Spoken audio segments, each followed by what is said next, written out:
review of the brand new Mattel WWE Elite 67, the Charismatic Enigma, Jeff Hardy. So without further ado, let's get into it. Okay, so we're going to take a look at his box first, so let me move Jeff out of the way. So we can run through this box real quick. So at the bottom here it says it includes interchangeable hands, has the True FX up here, which you'll see when I move it. So has a True FX, Jeff Hardy, Series 67, has the generic card that we've seen for a while with the crowd and the ring and stuff. And then on here has Jeff Hardy. On the side it says Jeff Hardy. And then on the back here has all the stats. Where he's from, his weight, his height, his finisher, has some of his career highlights, and then has a little description. It reads, his eyes are open, his mind is clear, through reckless abandon, the charismatic enigma never bows to fear.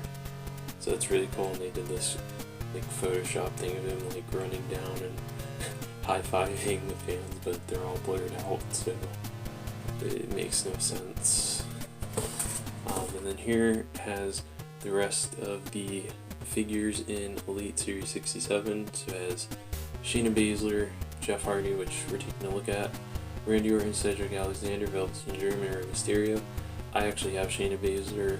That's a funny story. When we get to a review, I'll talk about it. Randy Orton haven't gotten yet. Probably going to pass on Cedric Alexander. I don't really watch 205 Live enough to know who he is. Velveteen Dream, I will be getting the Dream. Rey Mysterio, I'm going to pass on this one just because I'd rather have a modern version of Rey instead of an old school one. So, yeah, really cool. So, let me get this box out of the way so that we can talk about Jeff. Okay, so we're going to talk about the paint and the sculpt, then the accessories, articulation, and then my final thoughts. So, as far as paint and sculpt, everything looks really good. I mean, essentially it's reusing the same thing as the entrance greats, Jeff Hardy, the the epic moments, Jeff Hardy. Only difference is the head and obviously the new interchangeable hands here. But I mean, everything else is pretty much the same. Use the same legs, same feet, same crotch piece, torso, all of that, just a different design. But honestly, it hurts me to say this, but I honestly think this one is my new favorite Jeff. As much as I love my entrance greats Jeff and how much of a grail that is in my collection, this one just blows that one out of the water. You know what I mean? In terms of, you getting some more expressive, detail in this one in terms of, he's screaming, it's a more updated Jeff, with the tattoos and the fact that he has the new finger gun hands, which is really cool. But yeah, let's take a look at his paint first. So his paint looks really awesome. I love the face paint. This is one of the main draws for me buying this figure was the face paint. This one looks 10 times better than the Chase. Honestly, I feel like this should have been the Chase figure because there's just so much more going on here than the generic ass 4th of July version. That's what the Chase one is. It's the 4th of July attire. It's not really that great. If anything, I prefer this one over that one. You're just getting more for your money. But yeah, his face looks really awesome. The gauges look awesome.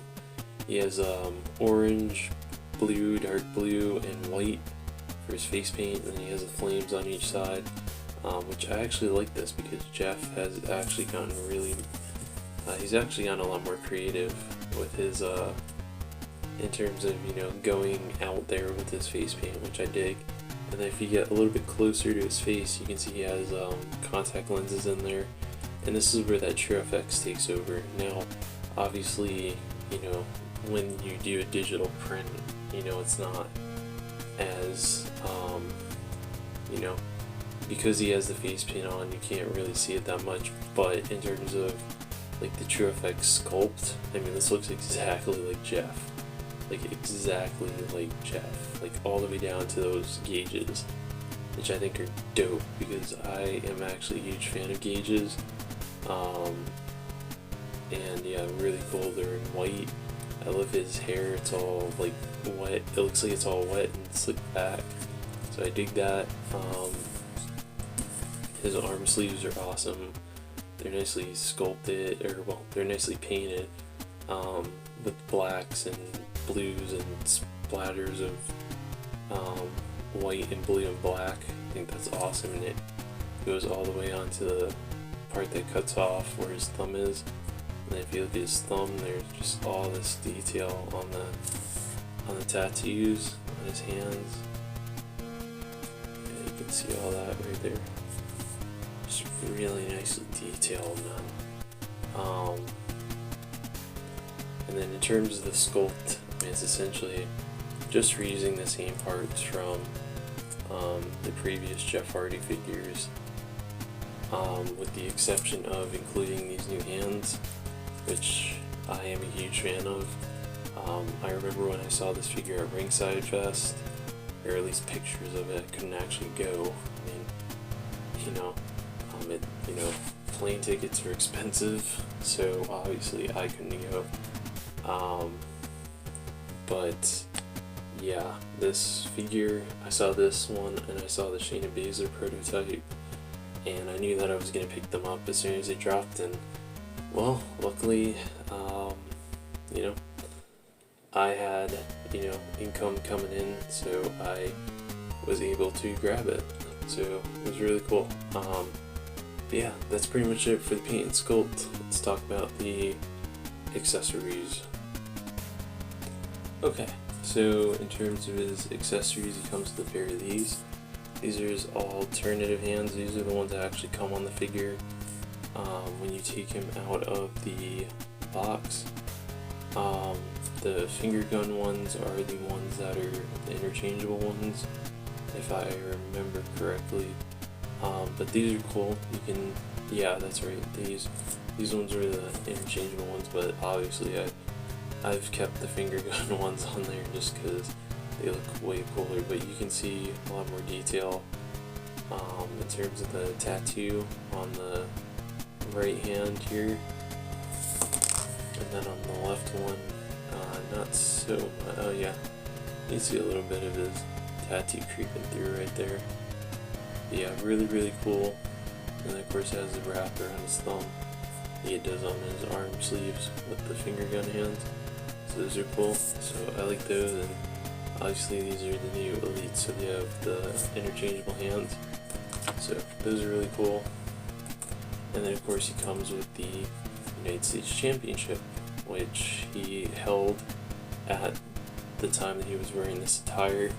Now obviously he's not US champion at this time. At the time that I'm recording this, Ricochet is your current US champion, which I am happy for. I mean, either way, Joe is US champion or Ricochet, either way I'm happy.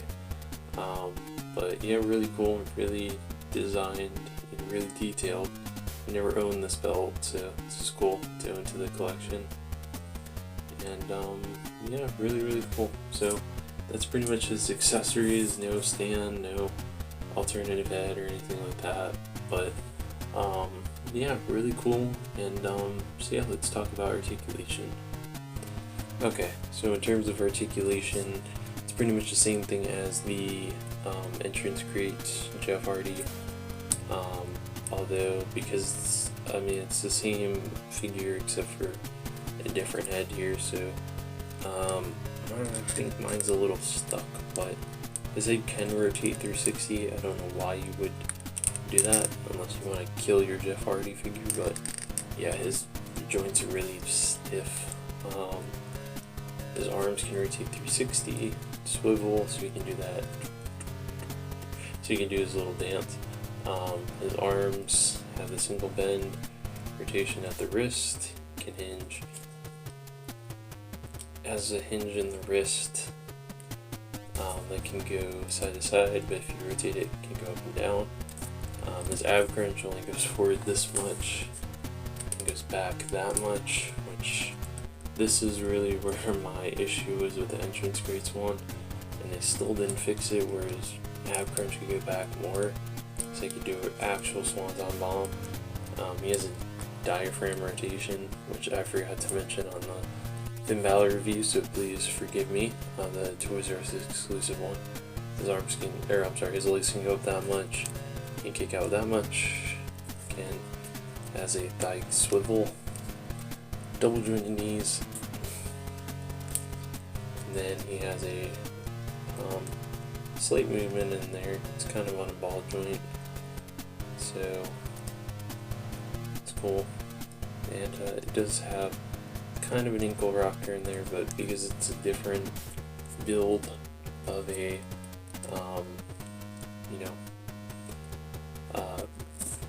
foot and leg connection or joint, I should say, it's different than compared to a Finn Balor or a Seth Rollins or something like that, just because they use different parts. But that's pretty much it for articulation, out and down.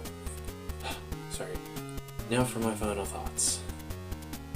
Okay, for my final thoughts. I really enjoyed this figure.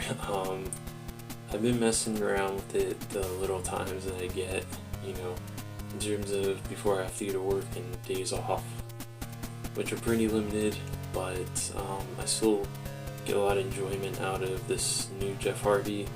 On the left is my entrance grates one, and then on the right, this was my first ever Jeff Hardy figure I ever owned as a kid.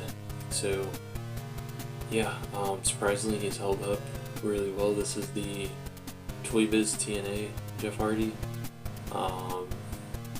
Yeah, so there's been quite an evolution, you know what I mean?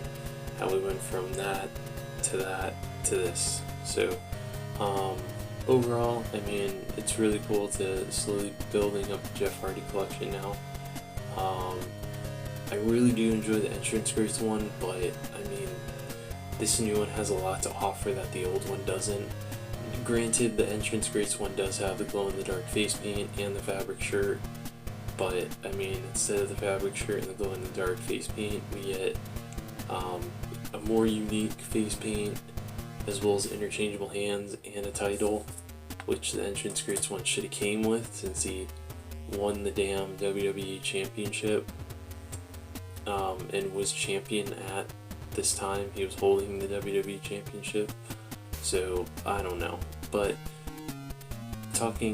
we're talking about the Elite 67 one. So if I had to give him a rating, I'd give him a high like 20 out of 20 addicts out of 10. So yeah, really awesome figure. If you don't have him, go out and get him.